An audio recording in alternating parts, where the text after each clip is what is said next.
Kita awali dengan informasi pertama, Saudara perkuat pengawasan internal Kapolresta Banda Aceh pimpin tes urin dan pemeriksaan telepon genggam personel serta senpi dinas.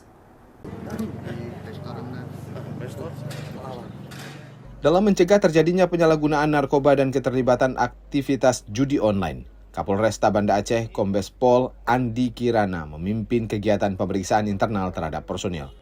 Pengecekan secara acak melalui tes urin, serta pengecekan telepon genggam personil untuk mendeteksi penyalahgunaan narkoba dan keterlibatan dalam aktivitas judi online ini dilakukan bersama para pejabat utama setelah pelaksanaan apel pagi di halaman Mapolresta Banda Aceh.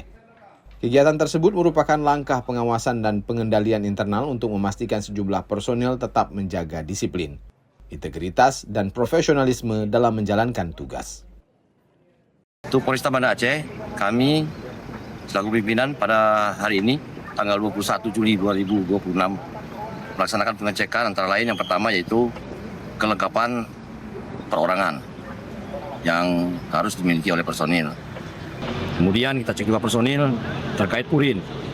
Apabila personil kita ada yang terdampak akibat perbuatannya menggunakan narkoba, akan kita tindak tegas. Kemudian kita cek kembali HP-nya. Kita lihat aplikasinya. Di aplikasi apakah yang bersangkutan itu memiliki jejak digital menggunakan HP-nya untuk judi online. Dan itu kita tindak tegas juga. Jadi Polresta Banda Aceh berkomitmen untuk tetap menjadi polisi yang profesional dan transparan dalam kerja. Kegiatan ini bertujuan meningkatkan kedisiplinan dan rasa tanggung jawab personil, serta mencegah terjadinya pelanggaran sejak dini. Pengawasan internal akan terus dilakukan untuk menjaga kepercayaan masyarakat terhadap institusi Polri. Syahril, Kompas TV Banda Aceh.